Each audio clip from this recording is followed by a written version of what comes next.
Hey, a wonderful and amazing good evening, and welcome to this episode of Breaking Out of Depression.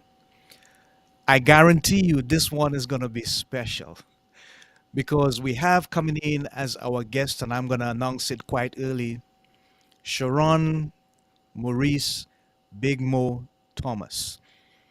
You would recall that he came on a couple of times on the program and his story with regards to how he recovered from a major car wreck was absolutely amazing. The level of depression that he had to go through and endure, how it affected his life, his marriage, his career. But through it all, even though he went through some real deep areas of depression, he found himself again and he found himself in Christ. As a matter of fact, he tried to hide himself from that relationship with Christ for quite a long time, going through a period of imposter syndrome. But realizing that it did not work out, eventually found himself on the right pathway. And he overcame the anxiety. He's now managing all levels of depression. He is a powerful, motivational, and inspirational speaker.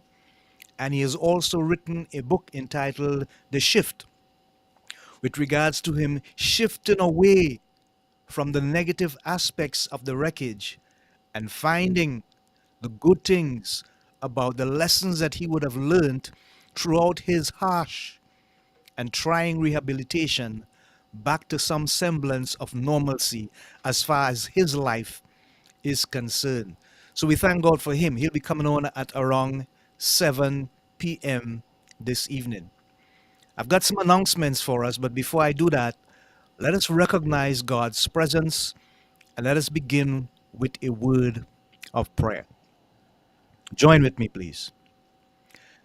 Heavenly Father, we thank you for the opportunity and the privilege that you have given unto us that we can come into your presence and ask for you to guide us and lead us so that the information and the knowledge and the experience, the inspiration that we would share would bring change, would bring growth, would bring development and transformation to the people of our community and to many of those who would have tuned in to this program. We thank you for your guidance in the past, your guidance in the present, and we know that you will continue to guide us as long as we remain on that straight and narrow long into the future. So, dear God, as we continue, we pray that we'd be mindful of whom we represent, who we are, and whose we are, and continue to be thankful and grateful and put our trust in you. May hearts and minds be blessed, be moved, be inspired in their spirit as the information is shared and the knowledge is given. We give you thanks for all these blessings in the name of the living Christ. Amen. So at this time, we thank you for the opportunity that you have taken to share your time with us, and we see it as an investment in us. So we will do all that we can with God's help to ensure that your time is a profitable one and you get a return, as they say, on your investment.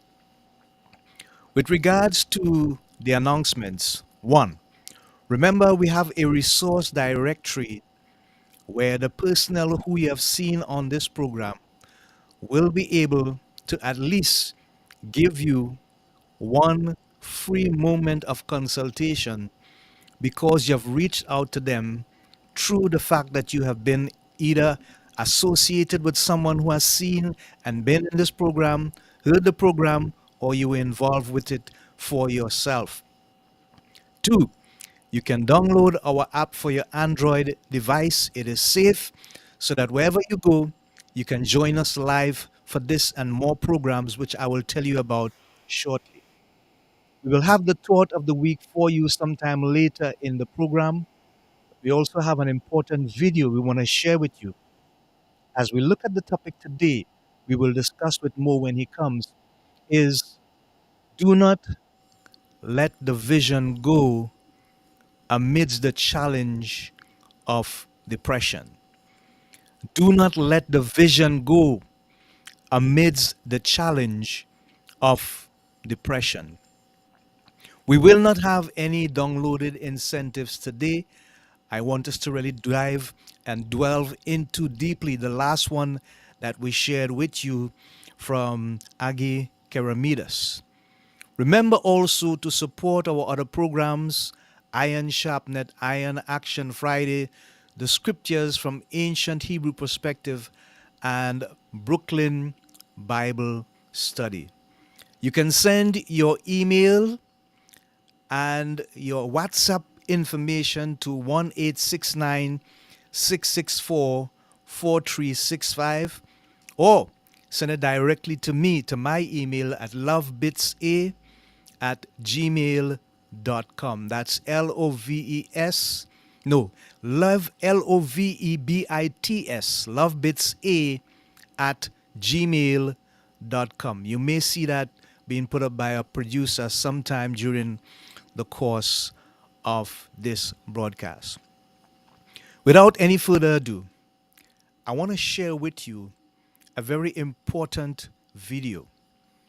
This video is an amazing video because what it does, it highlights information of someone who, as a doctor, had to go through a tremendous amount of depression, but overcame in a manner that she can now share and share that information in such a spirited manner that it can actually make the difference in our lives. And I say our because we also, from time to time, would have to deal with all different levels of depression. No one is insulated.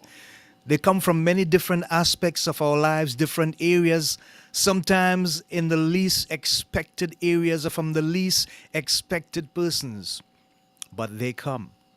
All right? So, let me see if I can set up as we look to share this video. And ooh, I think I have it here. Yes. Here we go.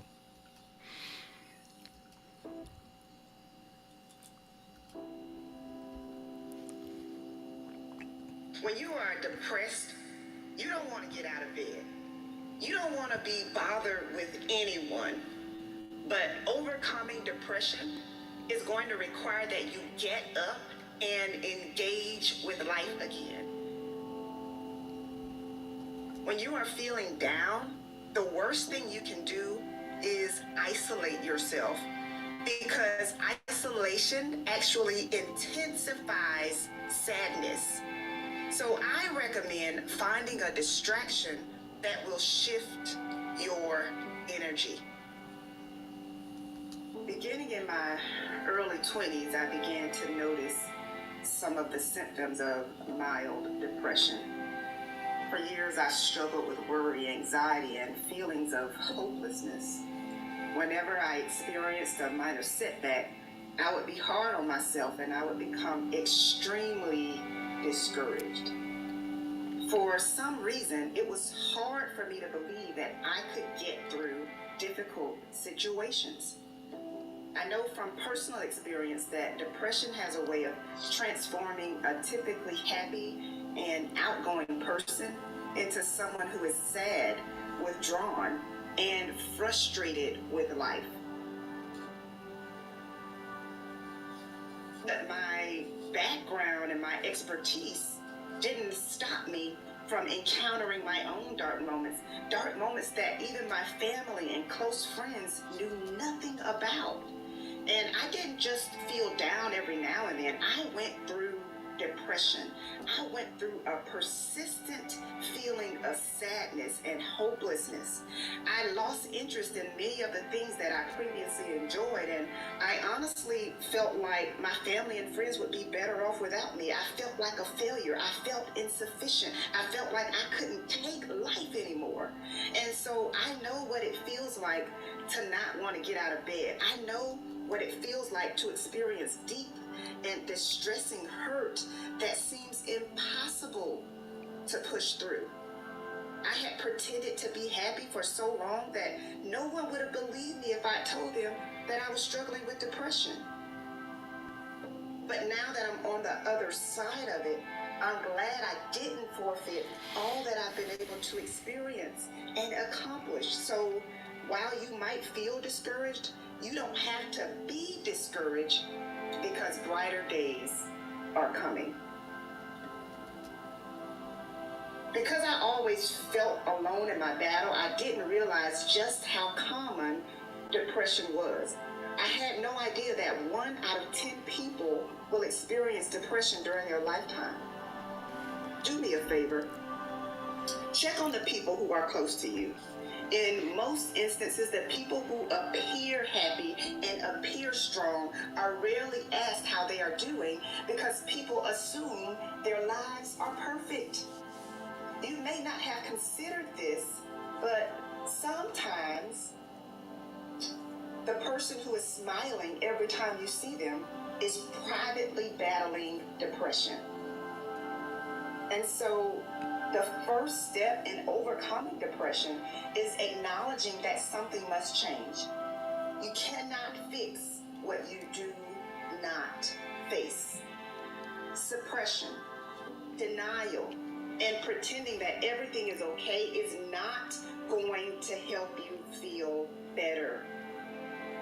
Yes, you can fool everyone else, but you can't fool yourself. You can't fool the person in the mirror, the person that you look at every single day.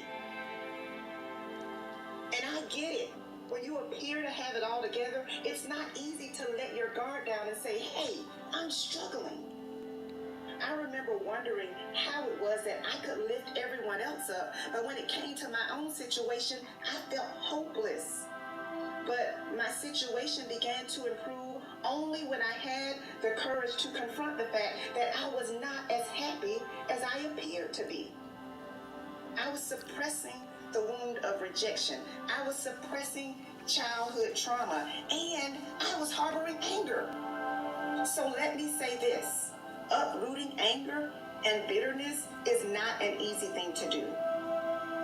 But at the end of the day, holding on to it does impact your physical, emotional, and mental health. So I say today, let it go. Let it go. I knew that I could no longer hold on to the anger that I was harboring because it was literally stealing my joy. And so today, I say I want you to set yourself free. Set yourself free from the emotional turmoil that has been disrupting your peace. So after finally overcoming depression, I promised myself that I would put in the work necessary to experience authentic happiness. Not happiness based upon my circumstances, but happiness based upon a personal decision. And so now I'm mindful of when I'm feeling overwhelmed, when I need to take a mental break, or when I need to utilize my support system. I'm challenging you to refuse to succumb to the negative thoughts that attempt to make you feel like your life will never get better. Remind yourself that you deserve to be happy and that your life will get better. When you are depressed, you don't want to get out of bed. You don't want to be bothered with anyone. So I recommend finding a distraction that will shift your energy. You could turn on some uplifting music, watch an inspirational video, go for a walk, or call someone who will make you laugh. The key to feeling better is doing the exact opposite of what you feel like doing. You've got to get up.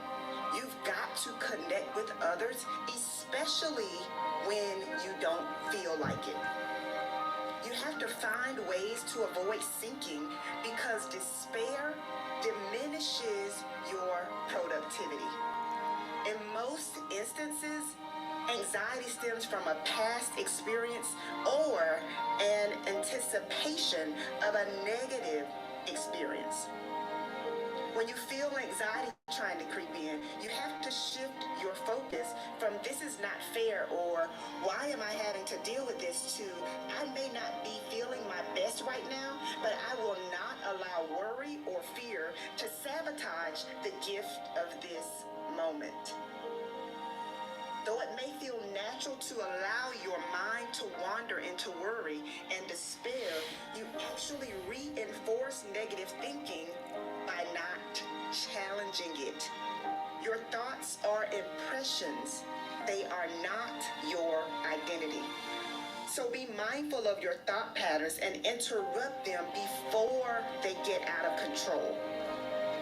Overcoming depression and committing to happiness takes work, but it is not impossible.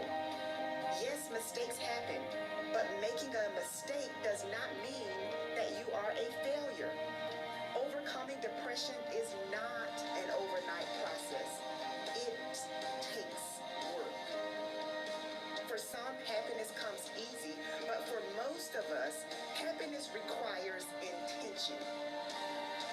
Are you willing to fight for your happiness? It is my hope that joy and peace will track you down and give you the endurance you need to keep pushing. You may not be where you want to be right now, but you are still here. You are still standing, and you still have an opportunity to create a new path.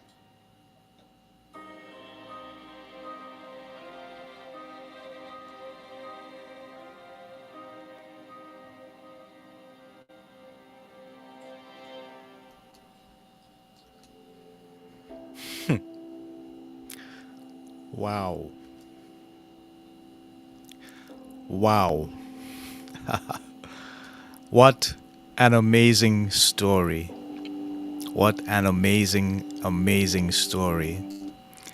And the thing about it is that at the end of the day, what we must recognize, what we must realize, is that there is a tremendous disconnect when we do not face the reality of what may be the cause of some level of depression or anxiety.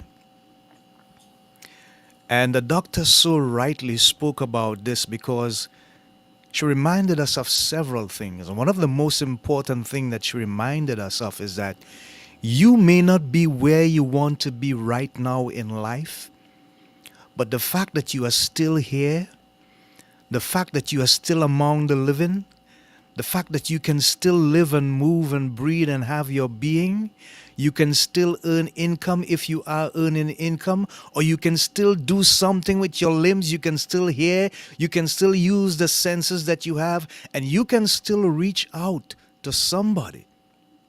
Not bury yourself in the feeling that, how could this happen to me?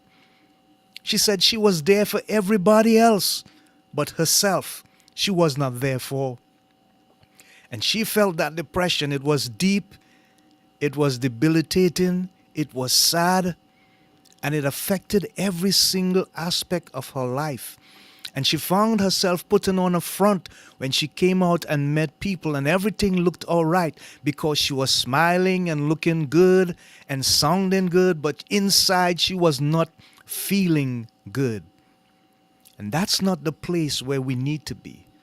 We need to be at a place where if we know something is not right or something is missing or we are experiencing an emotion that is so strange that we can't manage it, we need to have the humility and the understanding to reach out and ask for help. Reach out and seek counsel. Reach out and seek advice. She said, some of the things that we go through in life are simply references because they are part of our thought process, but it does not define our character. What defines our character is our ability to manage ourselves in the midst of those thoughts. And that's a powerful thing for us to understand. And it's something we need to resonate with innately within ourselves to understand that we must build those capable coping skills. Capable coping skills. What does it mean? It means to build character, it means to build tenacity, it means to build endurance, emotional, spiritual, and physical endurance as well, because it requires a holistic approach to deal with depression. Not just one limited or isolated aspect of our lives, but all of them coming together, forming an umbrella type of scenario that would insulate us against the negative effects of depression. That is how we must esteem ourselves. We must place value on our lives and not think of it just as a mere existence, but as an opportunity to be a fulfilled, wonderful, and glorious human being because we were fearfully and wonderfully made by the Creator. Depression, anxiety, doubt, self doubt, fear, limiting beliefs, burnout, all of them are as a result of sin. That's the basic foundation. That's the bottom line, sin. So the further we are away from that in terms of its negative influence on our lives, and do not allow it to embody us, do not allow it to stay in our spirits, do not allow it to dwell in our minds and take up real estate through our frontal lobe and stay in our subconscious. The more we get to understand that we cannot allow that to happen, is the more empowered and enamored and inspired we would be to do everything we can in our power to ensure that we manage ourselves so much that we do not become the victims of depression. She spoke about the times when she did not want to face anyone. She didn't want to see anyone because she was feeling so bad about feeling depressed that she shut herself out from the rest of the world. And she says, when you get those kind of feelings coming into you and those thoughts coming into you, do the exact opposite. Go out, take a walk, listen to an uplifting tape or video. Do something other than what you may be feeling to do, especially if that feeling is a negative feeling. Because what is going to happen is that it's going to drag you into deeper, darker places that you really don't want to be in. I see the comment by Gracie Vincent. Good evening to the panel. She always starts off like that. And she says, yes, pray about sis must let go. God is good. And that's the other part. Are we going to let go and let God? Or are we going to be trying to do everything for ourselves and think that we have the skill, we have the ability, we have the talent, we have the power, we can do it all by ourselves? Well, even Jesus did not do everything by himself. He chose 12 men. He made them disciples. One of them betrayed him. Another one denied him. They all ran when he was arrested in the Garden of Gethsemane. But at the end of the day, what he was doing was creating an example for us to follow, to understand that we need to build communities.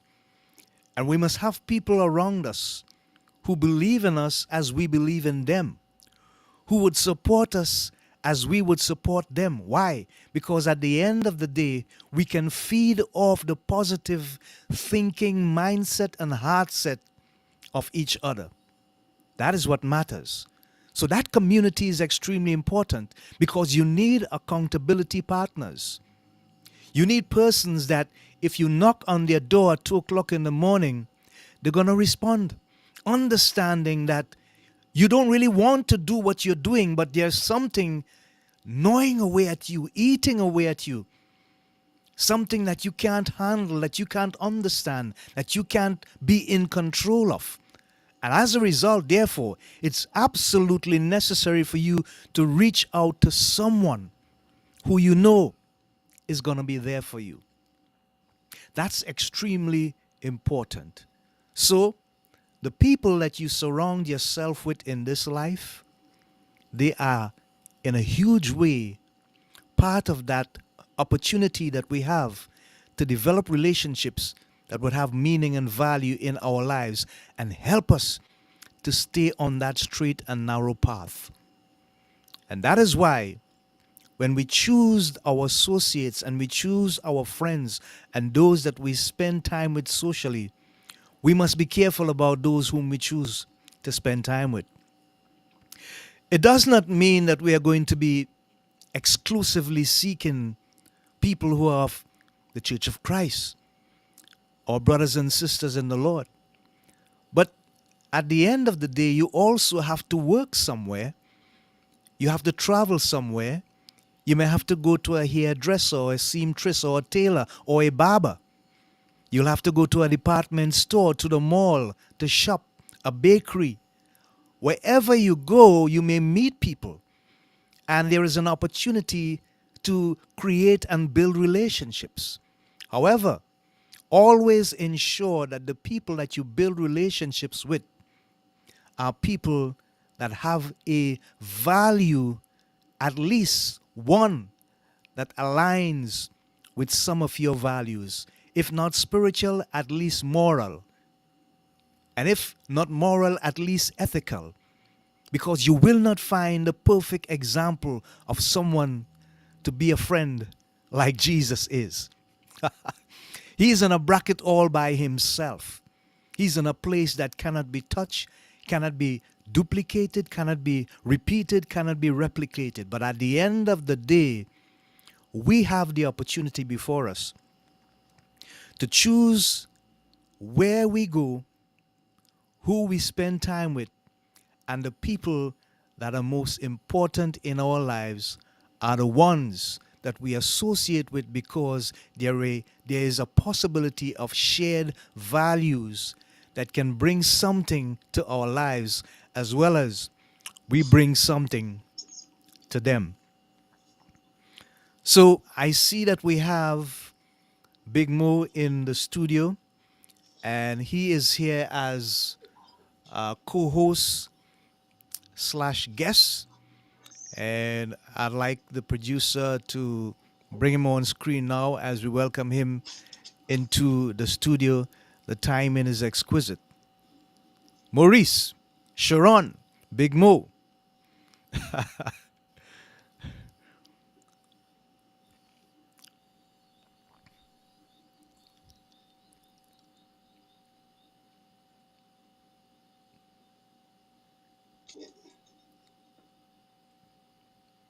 You just have to add you to the screen or add you to right. There you go. Okay. How are you, sir? How are you? How are you doing? I'm good. I don't want to complain because complaining doesn't change nothing but your blood pressure. You know, I want to share something with you, and it is amazing that sometimes the simplest things in life seem to make the difference. There was this guy who came from the Middle East, and he was about 108 years old. And this huge reporter was having an interview with him, and he was questioning this 108-year-old guy. And he's asking him, how did you do it? How is it that you survive for 108 years, still looking good, sturdy, and strong as you are? You can travel, and you have your senses about you because now we are sitting in an interview. And he said, well, look, here's the thing. To me, the most important thing about life is to agree with everyone and never ever leave room for an argument. And the Wow. reporter said, "Man, no, no, no. That is too easy. That's way too simple. It has to be something more than that. Dieting, religion, culture, some special recipe that you use when you cook." He said, "No, man. But if you think that that is the way that I did it, then you're entitled to." So you understand what he's doing there, right? He Right. is demonstrating to the guy that what he said make perfect sense. I am not going to argue with you if that's your opinion, if that's what you think, fine. He Because just it doesn't make confirmed it. any difference of the fact that I am still 108 years old. How important is that as a skill for us to have when we speak with people, to understand that instead of having an argument, we should make a contribution that both of us can agree we get some value out of the conversation rather than one saying, I win, you lose, I'm right, you wrong, as the case might be. See where I'm going with this, Mo? Yes. Um, the guy just pretty much confirmed his argument, his statement. That's right. Exactly. So let's get into the topic. Do you remember what the topic is for this evening's program? The topic was uh, maintaining vision in the midst of depression. Wow, you got it. So, what does that mean to you Mo, when you hear that statement? First thing that means to me is overcoming a challenge or obstacle uh, and keeping your eyes on the prize in the process. Hmm. So Yeah. it's like when you got a certain goal in mind, and to me it's just a reminder to remember your why, because hardships are going to come, hard times are going to come. Everything that we normally pray for, we usually see the opposite before it happens. A lot of times it seems like it gets worse before it gets better. But you got to remember your why. They say all the time, if your why doesn't make you cry, it's not big enough. I love that. So, would you say that you have had that experience and it is something that you use as a tool to maintain the vision despite the challenges of depression in your life? I have. It's so many. I can name so many, but one of the biggest ones I can tell you is when we talk about vision. Uh, Literally, my vision. I can name so many different incidents how my vision has altered and shifted my life. As I even like I talk about in my book and stuff, like my eyeball was knocked out of the socket on hanging on the inside of my cheek by a nerve. I used to love sports. So just a quick example, when I would play basketball after I got back on my feet, sometimes I would shoot the basketball and it would always be like 10 feet short of the goal. I couldn't understand how was that shot so short, but it's because my vision had been altered because of my eye being knocked out of the socket. So my depth perception was thrown off. So now when I had to adjust, I had to adjust my way of thinking of how far I seen the goal because the goal to me actually looked like it was setting in my face, but it was so much farther away. Wow. Yeah. So, you have any questions for me with regards to that, Mo? We're having a conversation. So I guess the just going by the first thing I would probably want to ask you is just going by the title of the podcast of maintaining vision. To me, I would want to know right off the top what how would you define vision And how would you define purpose in life itself? Defining vision and purpose. Define vision and purpose. I get it. I think that for me personally, purpose is much more important than vision. And I say that because the purpose is the thing that you have that is of tangible value that you work out, that you feel that inner connection with as an individual, that you align yourself and your values with, because it tends to send a message about your characteristics, your mannerisms, your attitude towards life. The vision is the place where you would like to take that purpose to over an extended period of time. And that time is a process in which you keep the purpose at the forefront of your mind so that you understand this is what I'm driving towards. But the vision takes it to a place where you haven't reached yet, but you intend to. The desire is there, the depth is there, the willingness is there. And now you got to engage the purpose and the vision. Make them your very own thing.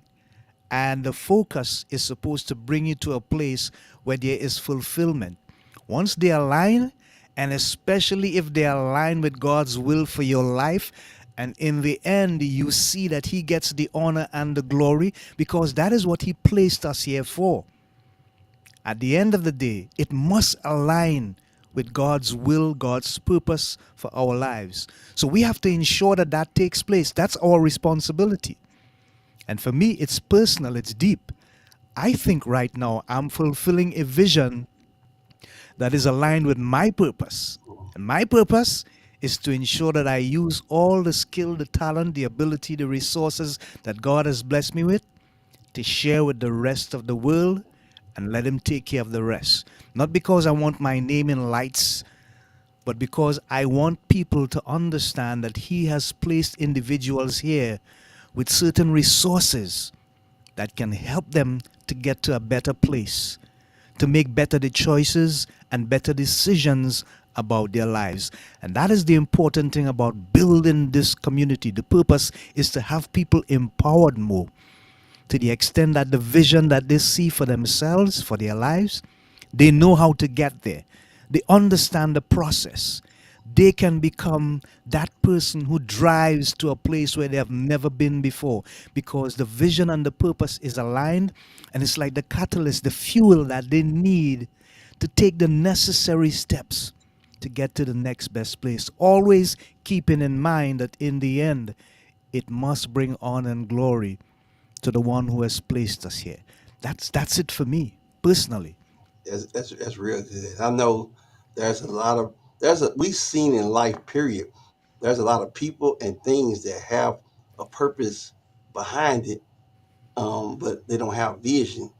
But I was just from your point of view, 'cause I mean, people see milk crates. Milk crates is used to carry the milk, but a lot of people use it for a basketball goal, or they may use it for a chair or some kind of furniture or something.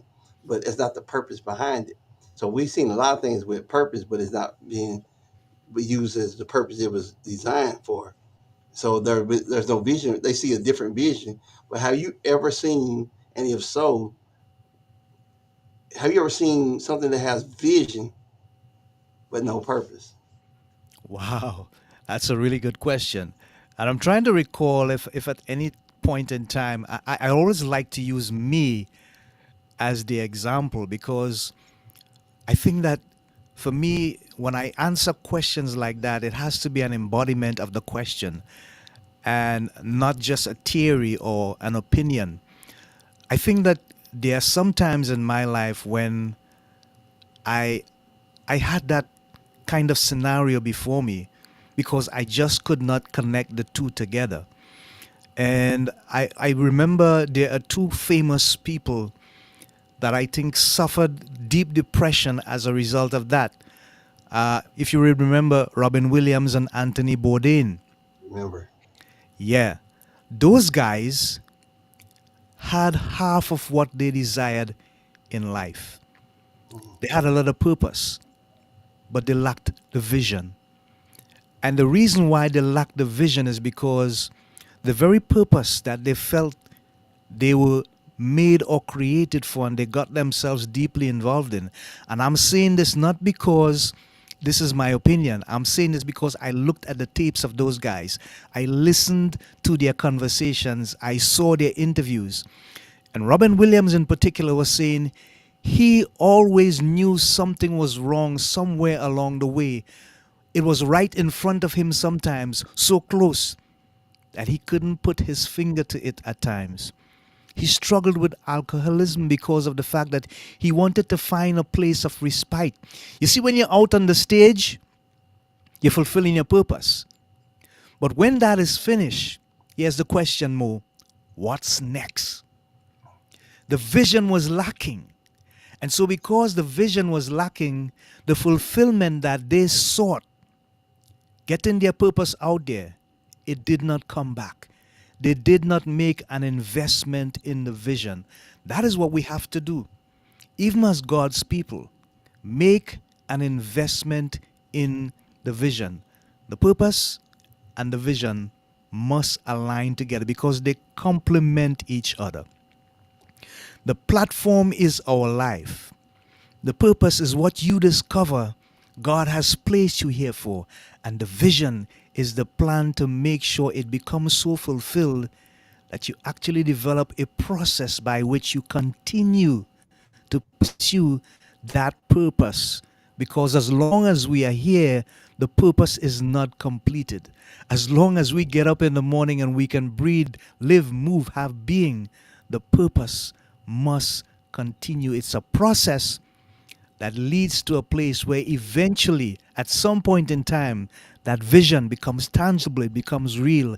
And then we feel to ourselves, hey, yeah, we have accomplished. Now, even at that moment, you have not really accomplished because it still is an ongoing process. Let me give you a fine example. There's this guy that is responsible for Berkshire and Hathaway, right? He's one of the greatest investors on the planet. You remember his name? I don't actually. Yeah. It was a good, caught me All off right. guard with it. All right. Let me make it easier for you.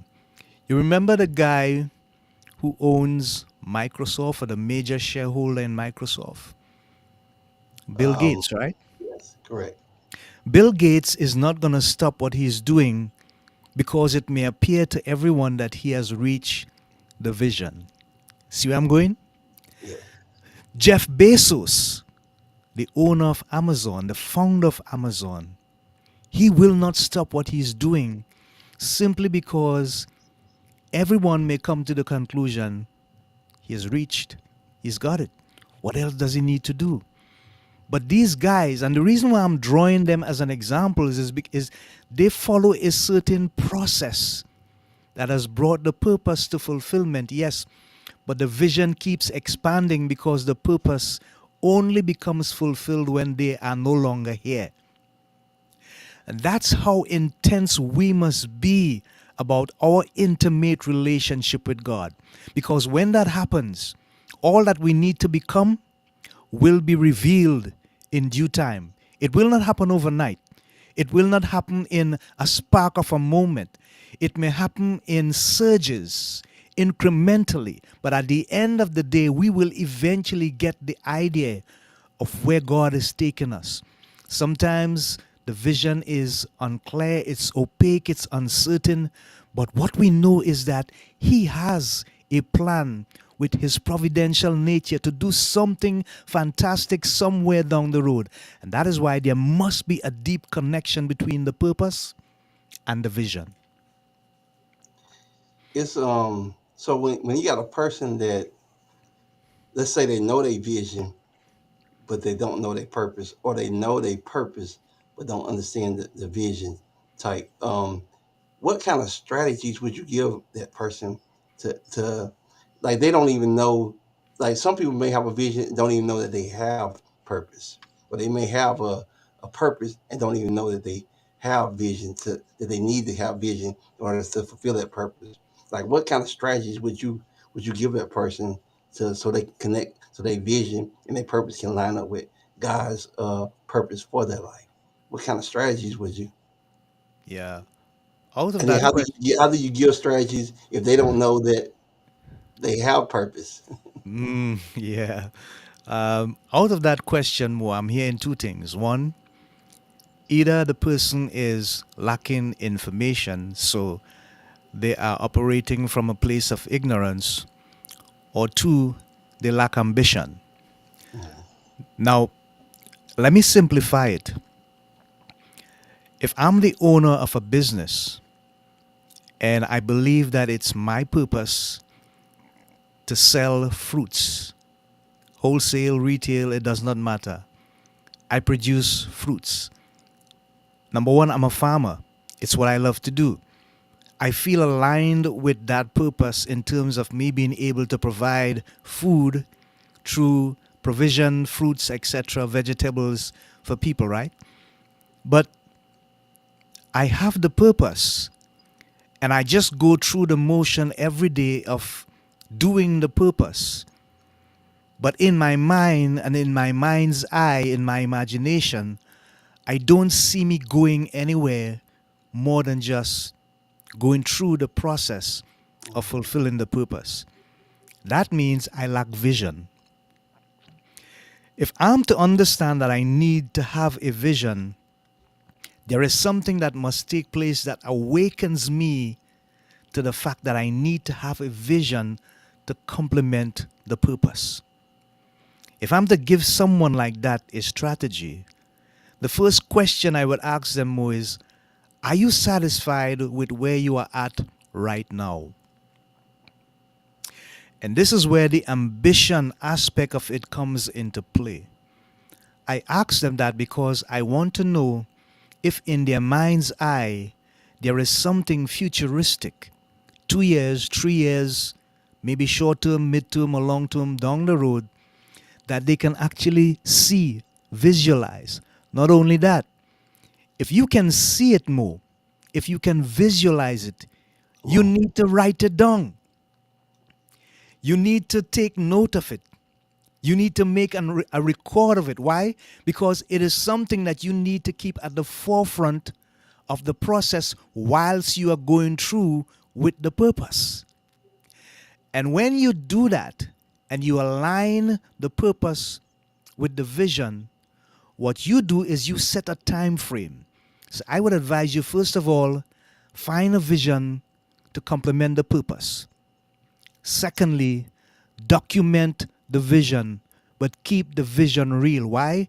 Because all things are possible, but there are some things that are not possible. That's just reality. Thirdly, set a time frame for the vision. And then, fourthly, find out what are the other resources that you need, human and otherwise, to create the opportunity for the purpose to morph and gravitate into the vision. That is what I would do.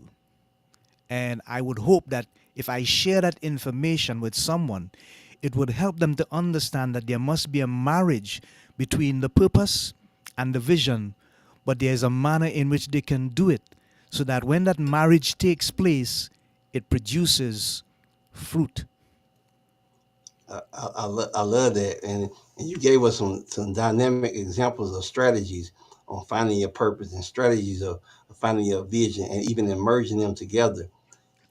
But I was remember that the topic was how to maintain the vision um, during depression. So say you do find your purpose, say you do find your vision, and you merge them together. Then life starts happening, and then we start going through hard times, and then things don't look like the way that we thought they would, and then now we're falling in that depressed state. What are the strategies after you found your purpose, after you found your vision, to maintain vision during this process? And there's a reason why I asked that question, but I wanted to, what would be the strategies? If you're in my shoes, if I'm asking you for advice, what would be your strategies to maintain vision? during a depressed state when things don't look like the way it should be? Yeah, that's a question that requires a lot in terms of the response. But I want to simplify it, and I want to give you an example. Hmm. Let's say someone decides that they're going to swim across a lake, but they are not a very skillful or talented swimmer. And the feeling is that I could do it, I want to do it, but I know it's going to cost me. I might even drown in the lake. But the reason why I want to do it is because on the other side, there is something there of value that I need to get to. And so let's say they get the courage to get into the lake and they start swimming. And imagine this more, they reach halfway across the lake and something in their mind tell them it's like they're having a Peter moment. They're looking at the distance, they're looking at the conditions, and they're thinking, what am I doing? Wow. They're halfway there. But guess what's going on? Their minds now begin to wonder on the conditions, and it starts to bring a question to the fore. What am I doing? And here's the next thing, limiting beliefs. I'm not a skillful swimmer. Mm. I've never done this before in my life. Here's what they didn't get. You are already halfway there. Come on. Secondly, you have already negotiated some of the conditions. Thirdly, if you focus on that thing of value which you're supposed to get to on the other side, where you are almost halfway there or halfway there, then you will not have time to think about what the conditions are which you have already negotiated and maneuvered through, and neither will you doubt yourself having the ability to go the whole way. See where I'm going with this? Yes, sir. That's Yes, the sir. kind of mindset that you must have, so that despite what is happening around you, your focus is absolutely on the end goal. And it may not be the actual end, but the next step that you need to go to maintain that connection between the purpose and the vision. It's just so. I mean, a lot of times there's been times where I had a trainer and we was working out consistently, but because he had taught me everything that I felt like I should know, I stepped away from the environment and I started picking up the weight back up because I was like, oh, I got this. But one time he told me, he said, sometimes, Maurice, I don't care how much willpower you got. Sometimes willpower is not even enough. So when willpower is not enough, how do you stay motivated or how do you maintain that drive when you feeling down? Where Yeah, does that motivation come from? yeah. You know, I was looking recently at golf, and I always wonder how Tiger Woods maintains that level of commitment mentally, that he would make a bad shot, Mo. He would miss a short 4 put or 3 put putt to go one up. Maybe it's an eagle putt and he wanted to get an eagle to maintain the score.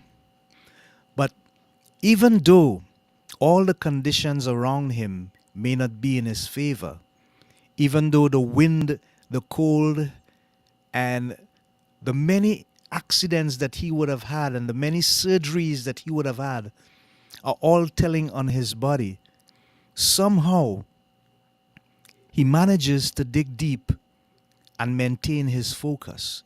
And I'm always asking, how does he do it? And this is what I came up with. Even though your will may feel depleted, your heart has got to be bigger than your will. Mm-hmm. If your heart is bigger than your will, meaning to say, in your gut, there's this deep feeling. Even though my willpower seems to be drained and exhausted, but there's something in my heart that says, I have to go. I must move. I must get there. This is where I need to be. I have to do something that I have not done before. I have to get to a place that I have not gotten to before. And it means I can't have any limitations, despite the fact that in my mind, my willpower seems to be exhausted, drained, running out. If my heart is big enough, I'm going to find the resources somehow to get to the next level. And I believe that's what it takes.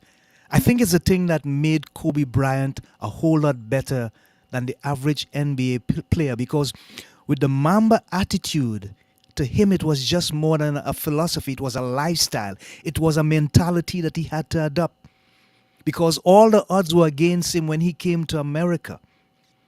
He didn't have the physical qualities, the physical dimensions of an NBA player. He had to work twice as hard. And there are times when he said he didn't have the willpower to do it. But in his heart, he knew that he had to. It was a must. And so Mhm. when that becomes your conviction, I have to, I must, somewhere deep down inside, you're going to find that strength to get it done. So depression, anxiety, burnout, withdrawal, you name it, whatever it is, you have to be determined, I'm going to beat that.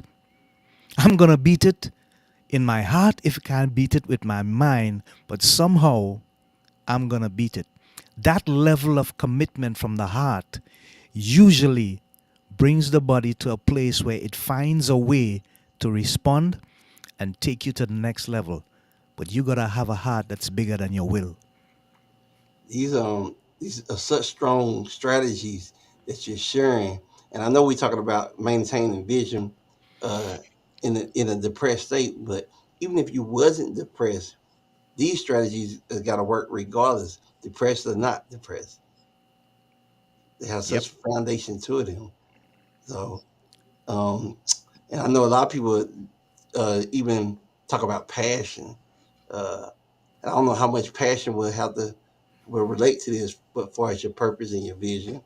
But people lose their passion when they're going through stuff. Sometimes when the depression or the state or the place that you're in seems to be overwhelmed, what happens to passion at that time?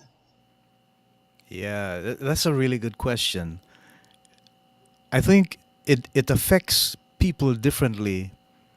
And that is really a simple way of putting it, because the level of passion that I would have for something, for example, the level of passion that I have for singing, my wife doesn't have that level of passion.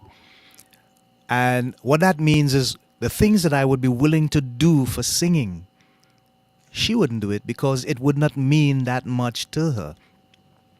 So, what I think is you measure the passion by your willingness to suffer for something that you know is of extreme importance and value to you, and is part of your element, is part of your atmosphere, and is part of your future.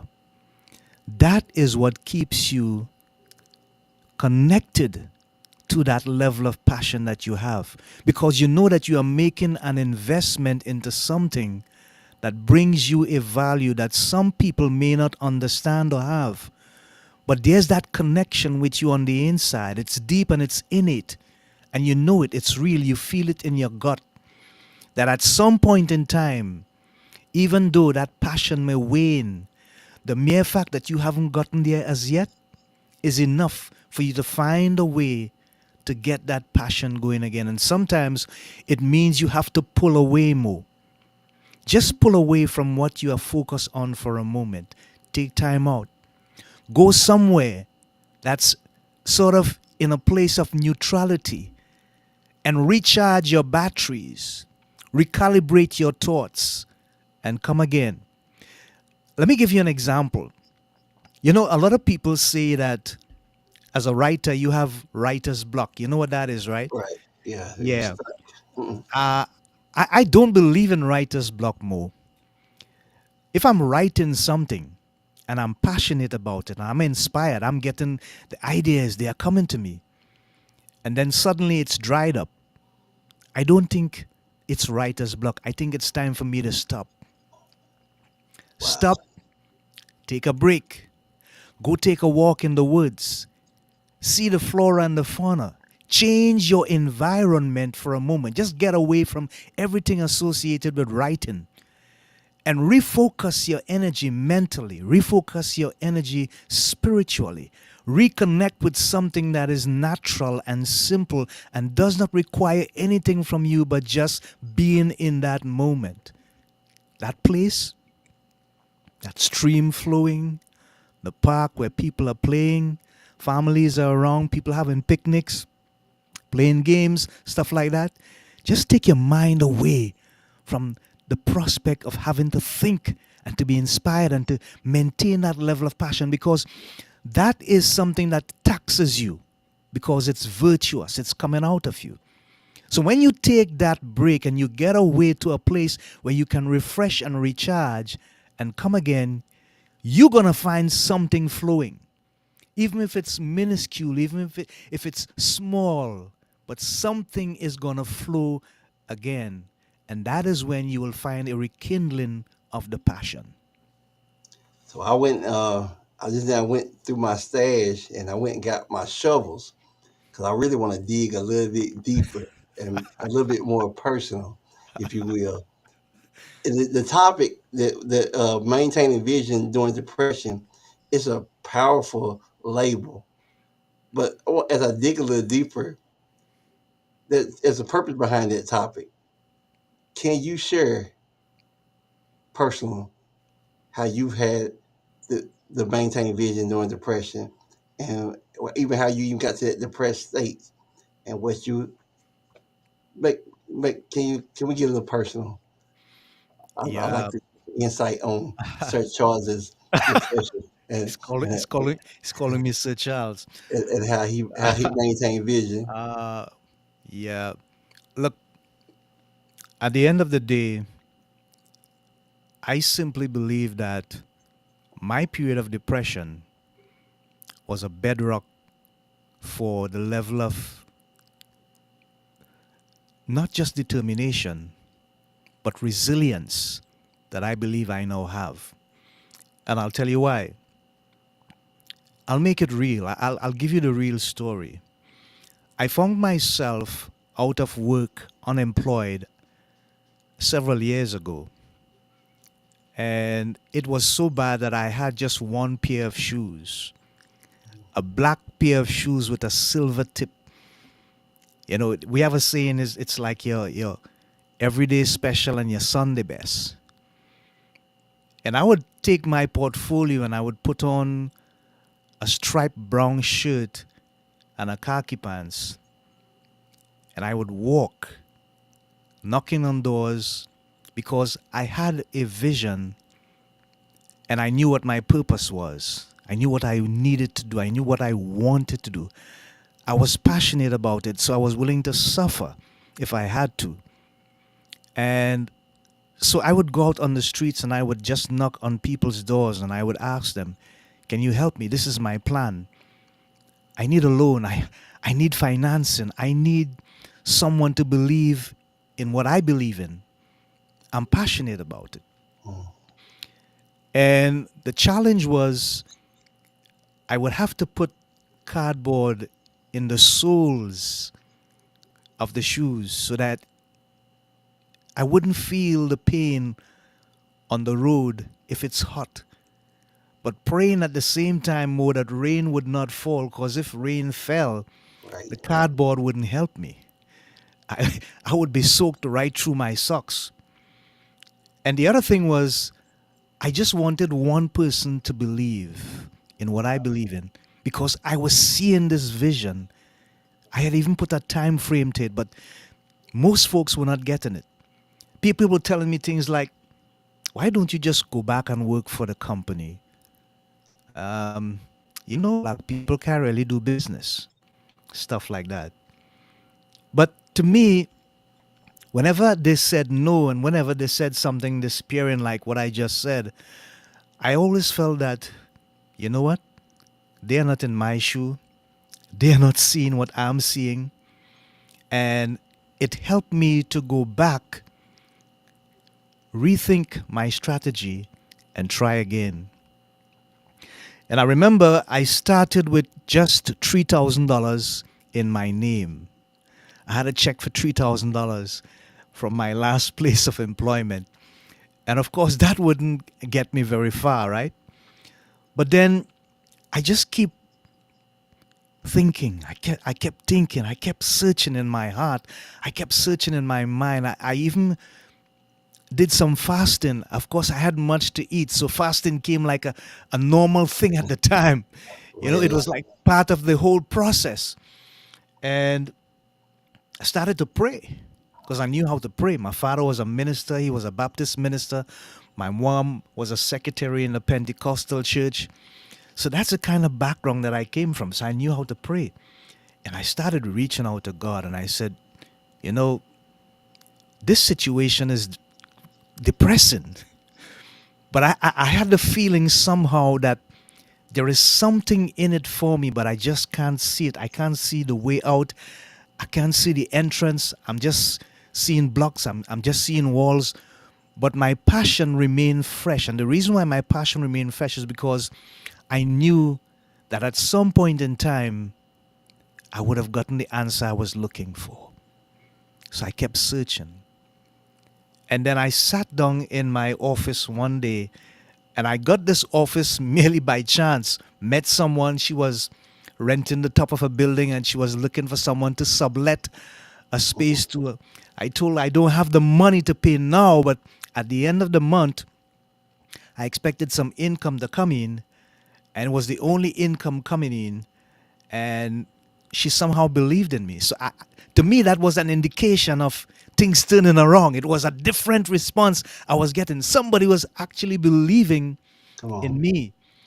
And I used that as an opportunity. I sat down in the office at 10 by 12 and I'm thinking, I don't have money to pay my staff at the end of the month. I have two contracts and a third one is on the way, but still I need money to pay my people. Lord, help me. And I started searching, I started doing things, looking at numbers. Ideas came to my head. And one idea stood out. And the idea was this, it came as clear as day. Go to your staff and tell them your position. Tell them the truth. Ask them to give you 2 weeks of this month's income that you can keep inside, and you use what they give you that you keep inside to take to the bank and use it to set up a fixed deposit. That turned out to be $10,000. I did that. So what I was doing, I was paying them from one middle of the month to the next middle of the month so that they would always have 2 weeks inside. That was a creation that was miraculous to me because that was not even close to my thought. But what I did was I was not looking at the challenge. I was not looking at the challenge and thinking it's a problem. I was seeking a solution. And because I was seeking a solution and I did everything in my power to get a solution, in my mind, there was space for when it came for me to see the virtue in it and to put it into practice. Guess what? That company went on to earn over $4.6 million gross earnings per year. Wow.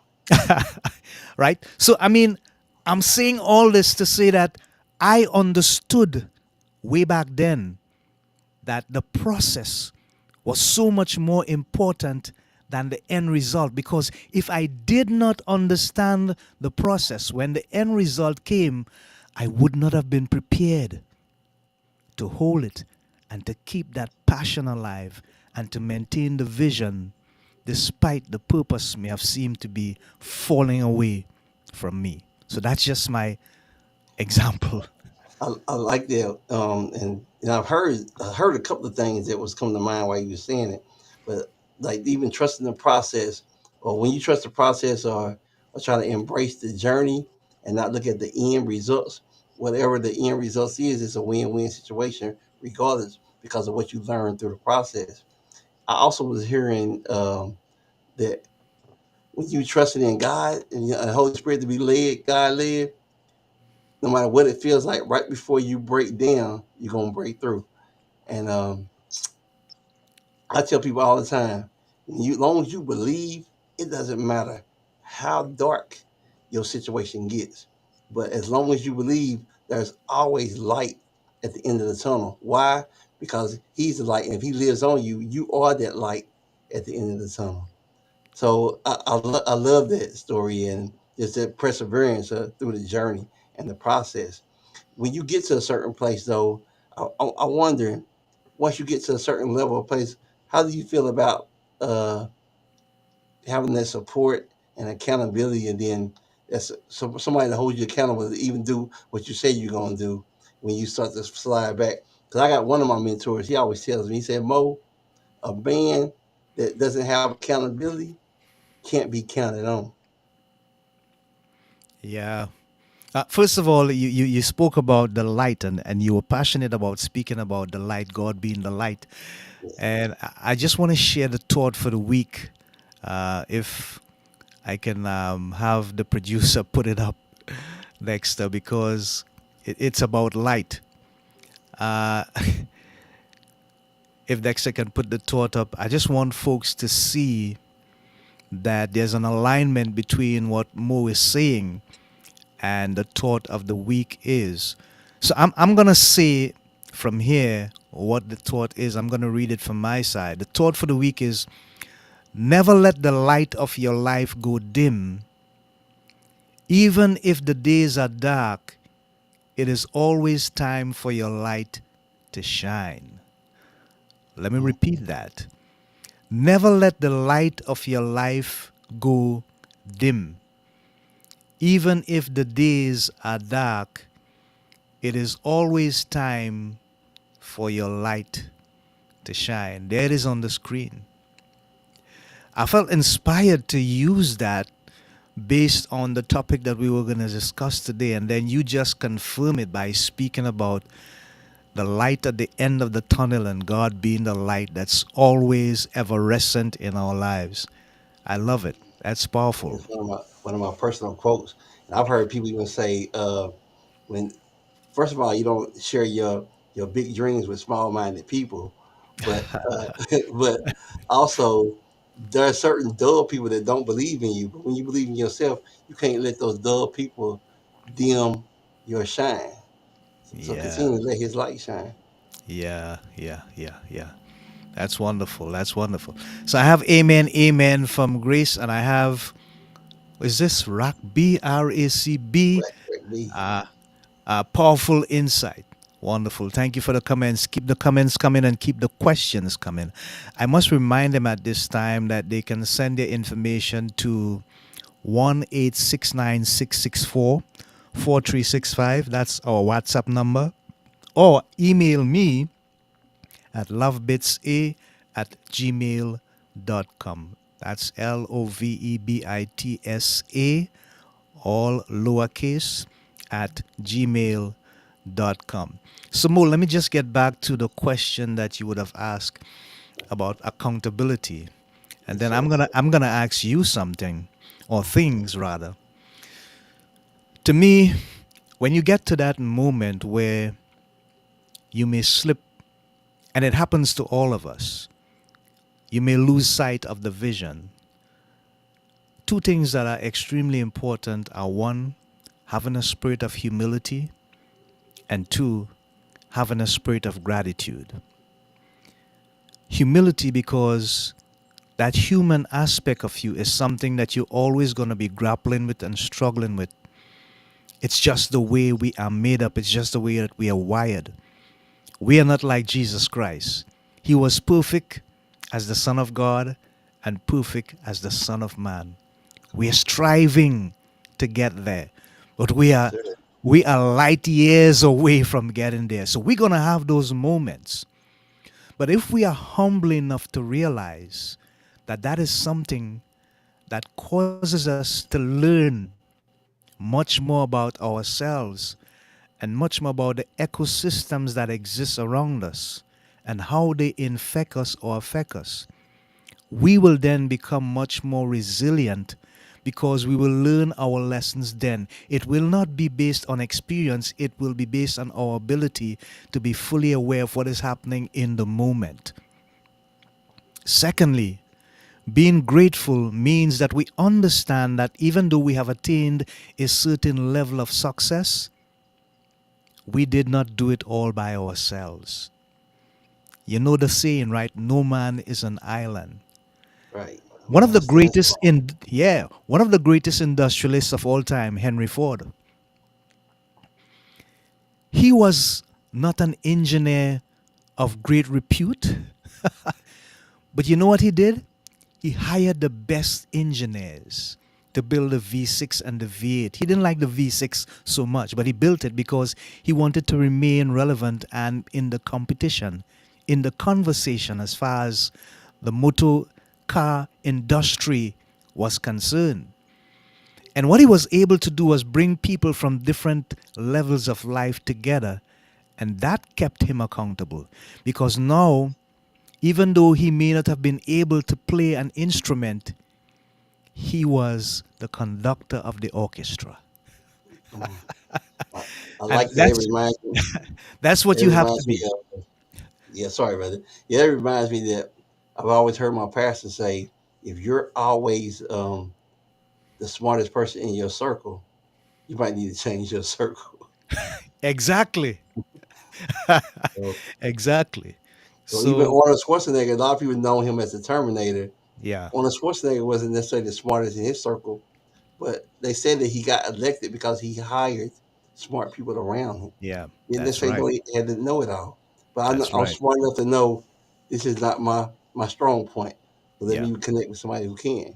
yeah. So that's that's like they talk. We always talk about various things to the Bible. People talk about how dumb sheep was. But one thing about sheep is they rely on the shepherd for everything. That doesn't sound so dumb to me to rely on the shepherd for everything. And that is what made Moses such a great and dynamic leader. Is the only man in the scripture that questioned God when God made a decision in Exodus 32 to wipe out the nation of Israel and leave Moses alone to build a new nation. Moses said, God, you got to repent. You can't do that. He's the only man recorded in scripture that was able to tell God something boldly as that. Mo, I just want to find out something, and I'm sure that it would bring so much value and passion to the people that are listening or seeing us at this moment. When you were at your lowest point, did you see any purpose or reason to have a vision in your life when nothing about that accident made sense to you? I I didn't. I felt like I had lost it all because I felt like back before the accident, I felt like I was on top of the world. Like you couldn't tell me nothing. I had the I was single, so I had the money, the cars, the women. I was living. I felt like I was living a single man's dream. And when it got shattered, like instantly, feeling like I feel like, man, I've lost it all. And what do I have to live for? But I was grateful. The reason why it was hard for me to continue to think, like the support system is a dynamic thing. When you got support and accountability, my mom literally quit her job in Tennessee and moved into the hospital with me in North Carolina to take care of me so that the doctors and the nurses didn't have to do anything. So she was constantly, daily in my ear with songs and scriptures and just pouring into me. Even the scars that I developed on my face, she never allowed me to see a mirror because she didn't want me to have any setbacks. So I was grateful for that support system and my mom. May she rest in peace. But she did everything she could to help me get back on my feet before she passed away. Yeah. Yes, that's really deep. And as time went on, where did you recognize, besides the support of your mom, that you needed to do something more extra to have the strength to maintain something positive about your condition and take a leap of faith, not literally, but internally? Maybe your mindset, your heart set, somewhere you knew that you had to do something more. What was that experience like for you? Well, the it came through hurting other people, which in the long run was hurting myself. Because right before the car wreck, 2 days before the car wreck, I had gave my life to the Lord. So I was gun ho for God as long as I was laying in the hospital bed, especially with my mom being in my ear. But when I got out of that hospital and I seen my face for the first time in the mirror, I seen my scars, I seen that life was happening, and I seen everything. And the Lord was like, Maurice, you seen everything but the reflection of me. And I was like, okay, God, but I see misery. And he's like, no, son, I see ministry. I said, but no, God, I see a mess. And he said, son, you still don't understand. I see a miracle. But at the time, I didn't receive it. I didn't believe it. So I went back to the streets trying to chase all the skirts I can to prove that I was still the man, to prove that I could outlive my scars. And this didn't, you would think I would have got closer to the Lord, but I went the opposite direction. And like I said before, sometimes it has to get worse before it get better. And Yeah. then I was doing this not 1 year, not 2 years, but 14 years went by. Wow. And I got married because I was praying, God, I don't want to be like this anymore. Yeah. But even though I got married, even though God sent me that woman of God that I needed, a strong woman of God, because I wasn't totally healed, because I still was trying to find my identity in Christ and outlive my scars and be this man. I messed up in my marriage. It's because I lost my identity. But because my wife understood her identity is the main reason why our marriage is still together today. But what it took was I came in contact with a man of God, a mentor that let me know, Maurice, I don't care how good you think you are. A good man can never be a great man until he connects with a God fearing man, a godly man.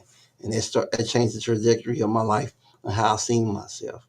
Learning that my identity wasn't in women or in stuff or in things or in material stuff, but my true identity was my relationship with the Lord. So now I'm in a place where when I talk to men, I counsel them on 3 points: the mirror, the cross, and support.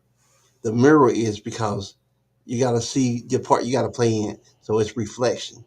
The cross is because we never even come to the cross unless we feel like we need to repent before God. So you got the mirror for reflection. You got the cross for redemption, and then I point them to a support system, and that's for relationships. Yeah. I kind of lost for a moment there what you were saying because I got a blimp on my system. Yeah, But I got the gist of it, and I understand that in that moment you felt that you had to go back instead of going forward. And eventually you realized that you were going in the wrong direction because you were doing more harm to yourself than anyone else. And that wasn't a smart thing to do. You needed to find truth. You needed to also find the sense of purpose for your life. And you needed to connect with something of value that was on the inside, not the outside that you were thinking about. You want to be the ladies' man and still have all that fame and the go to man, that kind of thing. But that was all vanity. yeah, I was trying to prove stuff to other people, but really I was Yeah. trying to prove it to myself. Um, Yeah. and my mentor always says, your past may explain you.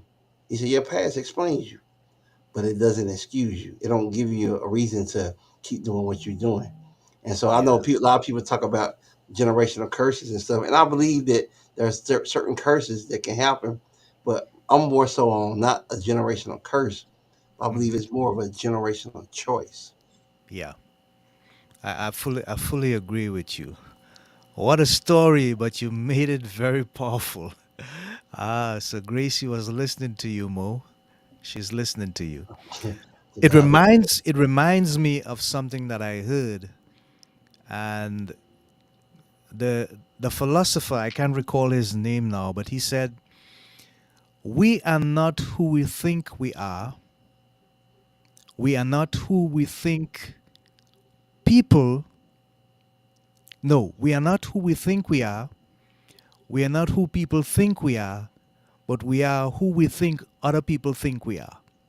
I wonder if you get that. And actually, I get it clearly because I just did a speech earlier today. It was entitled "Embracing Your True Identity and Moving Beyond the Labels." Mm, The I labels love of that. what other people call you. Yeah, So, like you talk about the limitations is in your imagination. yeah, I was moving and working my life according to what I thought other people thought of me. yeah, yeah, yeah. That's a form of imposter syndrome because if you do that, you're always going to be living up to people's expectations of what you Mhm. think they expect of you or what you think they might know of you, but it's not the real you. Correct. And when you find yourself going down that road, it is somehow going to lead to some level of depression because when you are alone and the people are not around, where's the real you then? So I talk about my mentor a lot because he had a great impact in my life. His name is Dr. Joe Martin, Yeah. and I actually met him. I was way over in Israel, uh, and he popped up on my timeline. That's a whole nother story behind it. But I was like, God, you had to have me spend all this money to go way across the world to meet somebody next door. We live in the same state, like an hour away from each other. But he um he always talks about Lord, how I was gonna put it. He always talks about us just being. And that's why we call human beings. He said, just be. He said, a lot of times we want to do it, be human doers, but human doers is just based on performance. And when it's performance based, it'll never be enough. We know depression and disappointment comes from unmet expectation. Yeah. Yeah. That's an amazing way of putting it. And we are coming to the end of this program, this broadcast, this episode. I told you it was going to be special. Now you know what I'm talking about when I said it's going to be special because Mo is in his element and he has pushed me, really pushed me. And I like the challenge. I absorb the challenge. I believe that I'm a student of situations.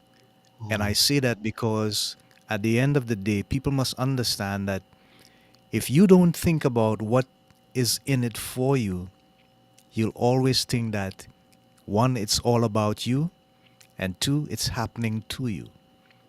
But that's not the reality. Every situation that you encounter in life is happening for you. You just have to find a way to figure out what's the lesson in it for me. What do I need to learn? What can I gain? You see, the mindset must always be to see the virtuous, positive side of it. And that might be hard to do because we are mainly creatures of habits, one, and two, we love to see things that bring good feelings. We love that shot of dopamine. We want it all the time sometimes. But life is not about the feeling, it's about the decisions that we make of how we manage ourselves, even in the midst of situations where it may not be going our way. We may not be seeing the light at the end of the tunnel. I want to bring back that. But at the end of the day, the light may be around the bend at the end of the tunnel. You just need to get on the other side. And as long as we can maintain that mindset, God is going to help us. He's going to find a way to help us because we are putting in our 2 cents with body, heart, and spirit. I'm going to leave the last word to Mo before we wrap up. Well, I want to say you talk about that mindset, and I tell people all the time, as long as you can inhale and exhale, you still got purpose. If you're not dead, then God is not done. And so we talk about we talk about um, the things that we go through, this hardship, the depression, everything. The truth of the matter is, we see, like you were saying, the mindset is that it's not happening to us, but it's happening for us. Because now I see it as a gift, of opportunity to bring hope to somebody else. And I know we probably have heard this before. Hope is pretty much helping one person every day, and I look at it as a gift, just to bring hope for somebody else. So look at whatever you go through. God knew what you was going to take him by surprise. Yeah. Look at it as a Yeah. gift. It's a shift in that mindset. Yeah. Wonderful. Amazing. Thank you so much, Mo. Thought for the week, people: never let the light of your life go dim. Even if the days are dark, it is always time for your light to shine. We are just 1.5 minutes over the time, and we need to wrap up here. Next week, God's willing, we're going to have David Essel coming back, and we hope to see Mo back as well as guest and co host. The thought is on the screen. Never let the light of your life go dim, even if the days are dark. It is always time for your light to shine. Until next time, people, this is Andy on behalf of Sharon, Big Mo, Thomas, and Dexter, our producer, and all the people involved on this LBW radio network and breaking out of depression. Stay safe, stay blessed, and keep the faith up. And remember, with God, all things are possible. And He will continue to lead us so that we can break out of depression. Until next time, bye for now. Take care. Stay safe.